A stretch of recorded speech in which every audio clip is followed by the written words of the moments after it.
Good morning. Thank you all very much for joining me this morning after a long night and a long few months for all of us. Yesterday, Scotland, like London and Northern Ireland, voted overwhelmingly to remain in the European Union. We voted to protect our place in the world's biggest single market and the jobs and investment that depend on it. We voted to safeguard our freedom to travel, live, work and study in other European countries. And we voted to renew our reputation as an outward-looking, open and inclusive country. It is significant, in my view, that we did so after a campaign that was positive about the EU and about the benefits of migration. Indeed, I want to take the opportunity this morning to speak directly to citizens of other European countries living here in Scotland. You remain welcome here. Scotland is your home and your contribution is valued. Unfortunately, of course, yesterday's result in Scotland was not echoed across the whole of the United Kingdom. The UK-wide vote to leave the EU is one that I deeply regret. It remains my passionate belief that it is better for all parts of the UK to be members of the European Union. But the vote across England and Wales was a rejection of the EU, and it was a sign of divergence between Scotland and large parts of the rest of the UK and how we see our place in the world. But this vote wasn't just about the EU. It was also a clear expression of the disaffection with the political system that is felt in too many communities. Communities taken for granted by Labour for generations and punished with austerity cuts by the Tories for a financial crisis they didn't cause, used this referendum to make their voices heard. The Westminster establishment has some serious soul-searching to do, and I hope very much that it now does it. But as First Minister of Scotland, I have a duty to respond not just to the outcome across the UK, but also and in particular to the democratic decision taken by the people of Scotland. As things stand, Scotland faces the prospect of being taken out of the EU against our will. I regard that as democratically unacceptable. And of course, we face that prospect less than 2 years after being told that it was our own referendum on independence that would end our membership of the European Union and that only a rejection of independence could protect it. Indeed, for many people, the supposed guarantee of remaining in the EU was a driver in their decision to vote to stay within the UK. So there is no doubt that yesterday's result represents a significant and a material change of the circumstances in which Scotland voted against independence in 2014. My job now is to act responsibly and in the interests of all of Scotland, and that is what I intend to do. The Cabinet will meet tomorrow morning to discuss our next steps in more detail, but I want to set out now some immediate priorities. Firstly, we have an urgent job to do to provide as much reassurance and certainty as we can. I spoke a short while ago to the Governor of the Bank of England to discuss his plans to reassure the markets and restore financial stability. Starting this afternoon, ministers will be engaged in discussions with key stakeholders, particularly in the business community, to emphasise that as of now we are still firmly in the EU, trade and business should continue as normal, and we are determined that Scotland will continue now and in the future to be an attractive and a stable place to do business. Our Resilience Committee will meet later this afternoon to oversee these immediate actions. Secondly, I want to make it absolutely clear today that I intend to take all possible steps and explore all options to give effect to how people in Scotland voted. In other words, to secure our continuing place in the EU and in the single market in particular. To that end, I have made clear to the Prime Minister this morning that the Scottish Government must be fully and directly involved in any and all decisions about the next steps that the UK Government intends to take. We will also be seeking direct discussions with the EU institutions and its member states, including the earliest possible meeting with the President of the European Commission.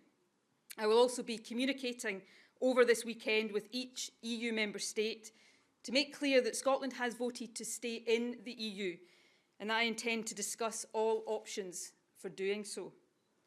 I should say that I've also spoken this morning with Mayor Sadiq Khan, and he is clear that he shares this objective for London. So there is clear common cause between us. The discussions that take place over the coming days and weeks will, of course, be led by government, but I will seek the support and ensure the involvement of the Scottish Parliament at every step of the way. I intend to speak to all party leaders later today and make a full statement to the Chamber on Tuesday.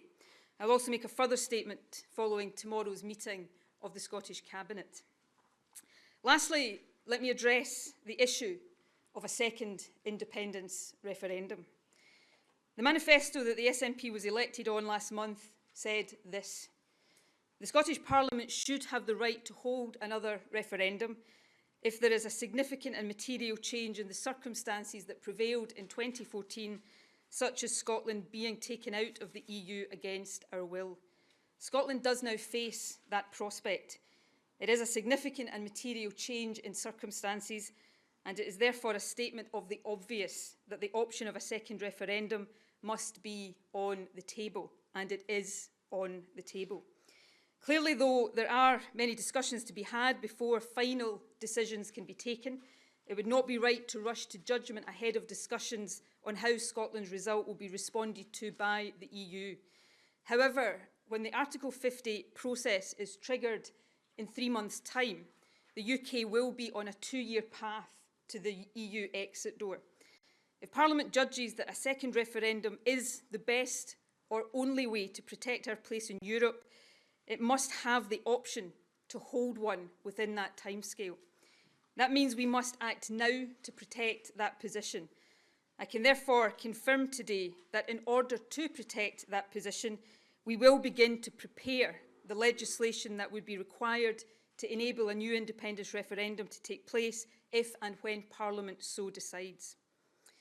To conclude, this is not a situation that I wanted Scotland or the UK to be in today. But my responsibility in a climate of uncertainty is to seek to lead us forward with purpose. I know that there is a lot of thinking and talking to be done in the period that lies ahead and before final decisions are taken. The issues that we face are complex. There are many people who voted against independence in 2014 who are today reassessing their decision. Indeed, a very large number of them have contacted me already. However, I know that they will not want me to simply assume their support or to hear me talk about the challenges we face as if they are straightforward. They will want me to be straight and honest with them. Now is the time for me as First Minister to do everything I can to bring people together in common cause and to seek to lead our country forward as one. The need to act decisively must be tempered with the need to build consensus, and it will be. That is my duty as First Minister.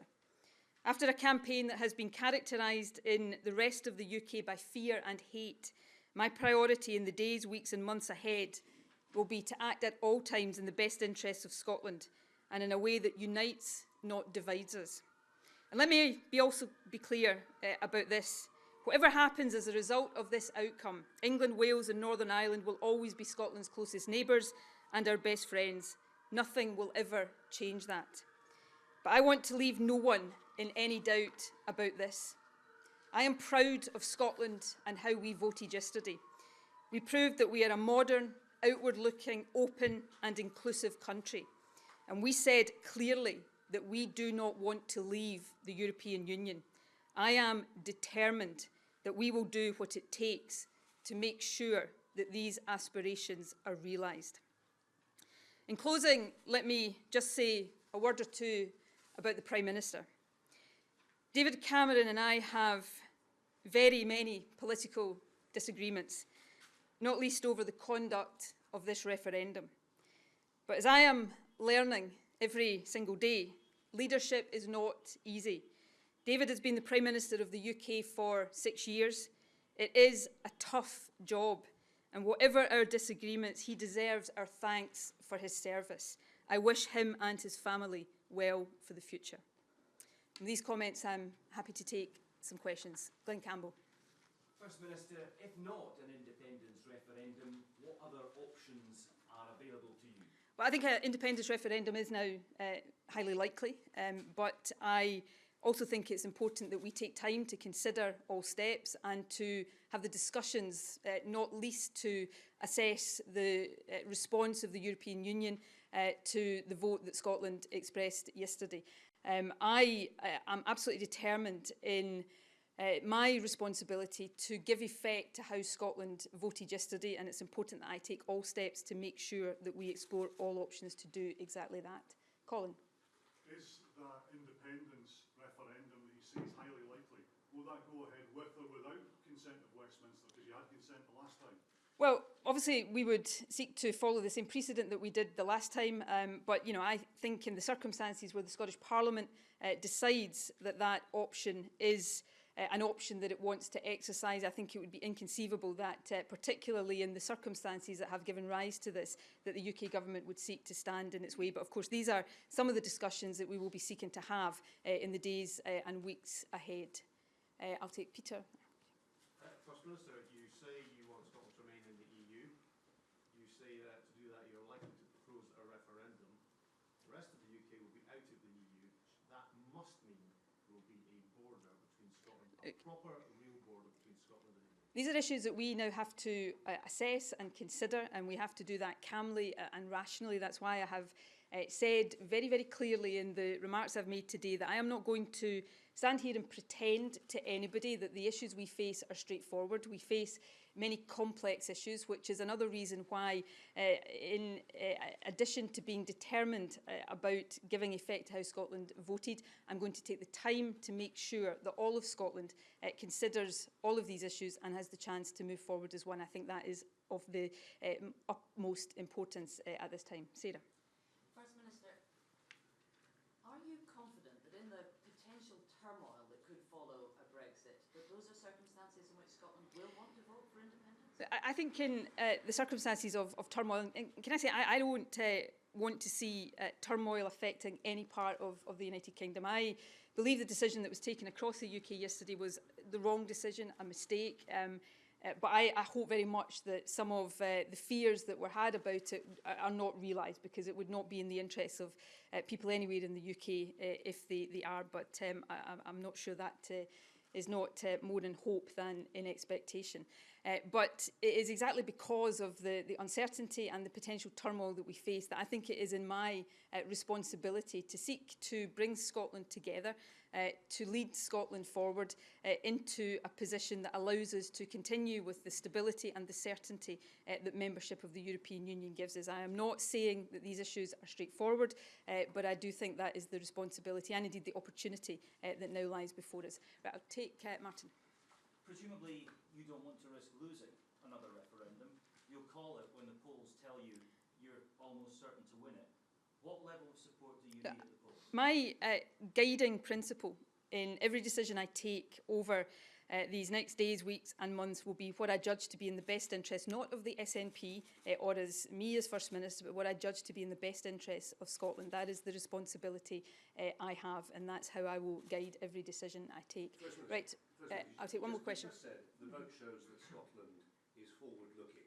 Does it follow then that England and Wales are backward-looking? The decision that was taken in other parts of the UK is a decision that people took democratically after much consideration. It's a decision I deeply disagreed with, but I respect the decision that has been taken.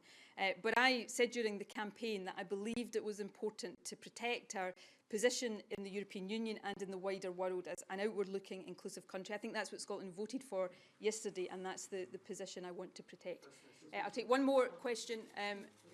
Yes. Article 50, your predecessor, Alex Salmond, has said he thinks it's absolutely crucial that you stage a second independence referendum before, in the Article 50 period, within 2 to 2.5 years of that beginning, before the UK actually leaves the EU formally. Do you agree with him? well, what I've just said is that Parliament would have to have the opportunity to hold a referendum if Parliament decides to do that within the timescale that is triggered by an Article 50 process. That is why what I've said today is that we will begin the preparations to make sure that that position is protected. Obviously, for the Scottish Parliament, we know this from our past experience, for the Scottish Parliament to have that ability to hold a referendum, there is a legislative process that requires to be undertaken. That takes time, and that's why that preparation to protect that position has to start now. Otherwise, that option may close down for the Scottish Parliament, and that would not be appropriate. Thank you very much for your attendance this morning.